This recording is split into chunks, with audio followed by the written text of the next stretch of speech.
If you don't know where your life is going and you don't know which path to take, then you need to take control of your life. I'm Jacob Carlisle. I paid off my house at age 23 and run one of Australia's fastest growing businesses. But before all of that, I was a 19-year-old kid who suffered from panic attacks and had no idea where my life was going. And in this video, I'm going to reveal the 5 ways that I took control of my destiny and created the life I live now. And if you want to get in control, the first thing that you need to do is realize that you actually need to. When I was 19, I was hospitalized with 2 panic attacks several weeks apart. My girlfriend had dumped me, my grandfather was going through cancer treatment, and I only had a couple of friends. I felt that the world was against me. And to be honest, it probably was at that time, and I really wasn't helping myself to get out of this rut of a life. For a 19-year-old guy with solid prospects in his life, good head on his shoulders, and I was just stuck in a rut, didn't know what to do. Everything came to a head when I was lying there in the hospital bed, hooked up to the ECG machine, monitoring my heart. I saw myself in a reflection in the light in the ceiling and looked at it and went, this is so not it. This is so not what life's about. This is so not what I'm meant for in this world. There was a part of me that wanted the doctor to walk back in and diagnose me with something and tell me something was wrong. And that would allow me to blame all my problems on this one thing. But there was also a part of me when I saw that reflection in the light that went, this is your life and you need to do something about this and you can't be back here again. After that moment, I knew that I had to take control of my life. And that started by taking control of my mindset. You need to know that no one is coming to save you and no one cares as much about you as you do yourself. Every day in the lead up to being hospitalized, it just felt like I was living the same 24 hours on repeat. I'd wake up, I'd have a shower, I'd go to work, I'd do the same job, the same task list every single day, which I did enjoy to a degree. I enjoyed the people that I worked with. I enjoyed having the same conversations with the same people every day. But there was just eating away at me that there was something better for life. And surely that this wasn't all that I was cracked up to live. And the proof that I was doing something wrong is the fact that I ended up in the hospital. And I knew that if I wanted to become the person that I am today, I had to change my mindset. I had to take radical responsibility for everything that wasn't right in my life. I had to realize that I'm the captain of my own ship and that if I wanted things in life, I was the one that had to go out and get them. No one was going to do that for me. Once I knew how to take control of my mindset, I knew that the next thing that I had to do was take control of my circle. Your circle are the people that speak most into your life. They're the people that you go to for advice, they're the people that you listen to the most, and they're the people that you value the opinions of. At the time, my circle consisted of people who were just like me. We believed all the same things and we affirmed each other in our unimpressive and mediocre lives. We were all working entry-level jobs in the finance sector, and it was the first time in our lives we'd gotten some decent pay. We thought that this was the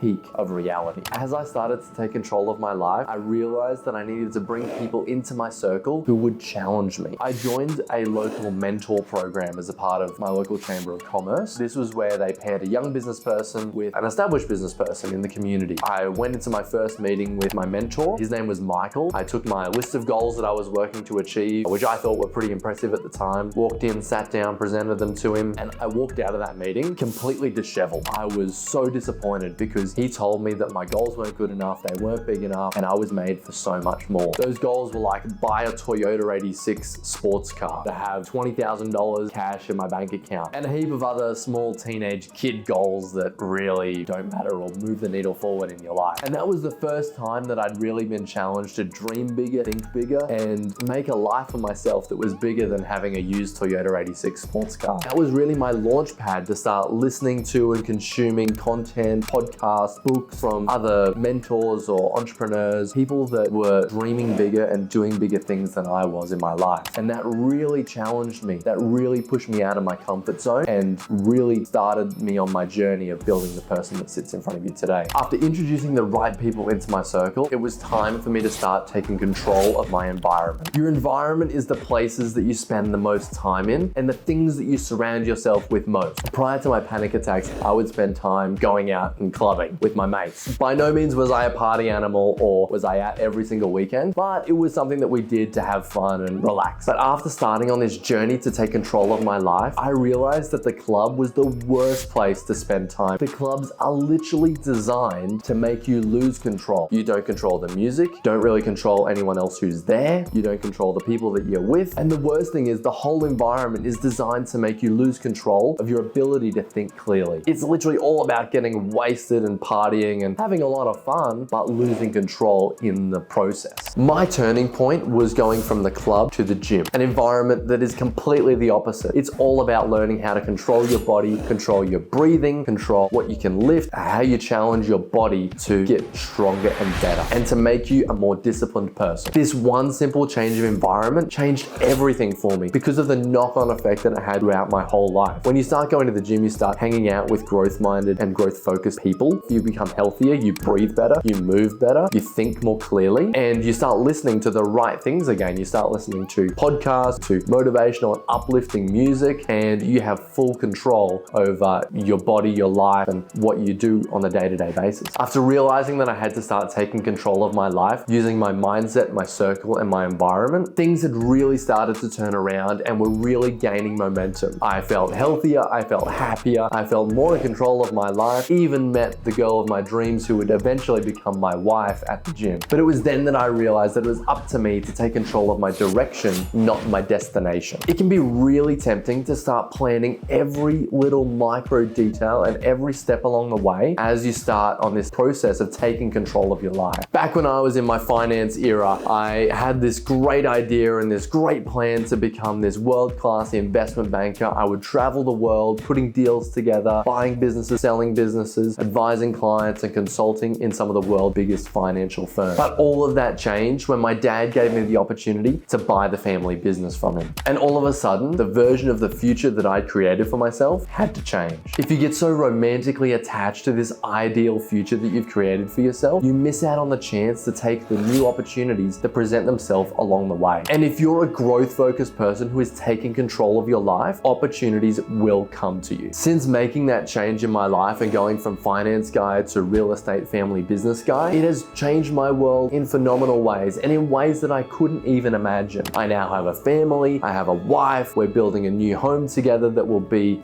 beyond the home that I ever thought that I would live in as a kid or as a teenager. We travel the world and go to awesome events that we want to go to, and we really don't have to worry too much about money. By making this change, I had to let go of some things. There are some parts of my goal setting and my ideal future that I knew were always going to come through regardless of what I was doing day to day. I knew that I was going to be a business owner. I knew that I was going to be putting deals together, which I do on a daily basis. I knew that I was going to continue my journey in the stock market. And that's what controlling your direction means, as opposed to trying to control your destination. So this isn't to say that you shouldn't do a vision board. This is to say that you shouldn't get too attached to the things on your vision board. So after being hospitalized with panic attacks and now running one of Australia's fastest growing businesses, I make these videos so that you don't have to wear the scars that I have. I want you to know that you can take control of your life. And regardless of the hopes, dreams, and aspirations that you have, I want you to know that you can have all those things if you just take control of your life right now.